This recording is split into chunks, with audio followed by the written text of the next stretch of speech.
ఆంధ్రప్రదేశ్‌కి సంబంధించి అంచనాలు ఎవరి అంచనాలు ఆళ్ళయి. ఇందులో తెలుగుదేశం పార్టీకి అటు రైజ్ కావచ్చు, తర్వాతన మరికొన్ని సర్వేలు అనుకూలమైనటువంటి ఇంతకుముందు మాట్లాడుకున్నాం. అట్లాగే టీవీ5 కావచ్చు, లేకపోతే ఇతర సంస్థలకు సంబంధించినటువంటి అంచనాలు ఇవి.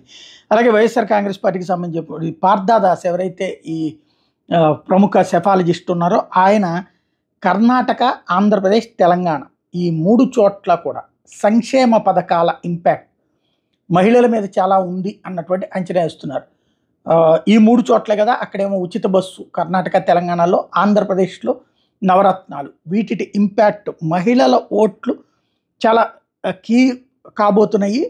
రిజల్ట్స్ సర్ప్రైజింగ్, షాకింగ్గా రాబోతున్నాయి అన్నటువంటిది ఎగ్జిట్ పోల్స్కి సంబంధించి పార్థదాస్ చెప్పుకొచ్చినటువంటిది. అదే సందర్భంలో పివిఎస్ శర్మ ఎవరైతే సెఫాలజిస్ట్ చెప్తున్నటువంటి లెక్క ఏంటంటే ఆంధ్రప్రదేశ్, ఒరిస్సా అసెంబ్లీల్లో క్లియర్గా స్పష్టత కనబడుతోంది.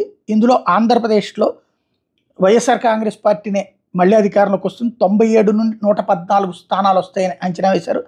అట్లాగే ఒరిస్సాలో కూడా బిజు జనతాదళ్ ప్రభుత్వాన్ని అక్కడ మహిళలు నమ్ముతున్నారు. 85 నుంచి 102 సీట్లతో బిజు జనతాదళ్ అధికారంలోకి వస్తుంది అన్నటువంటి పాయింట్.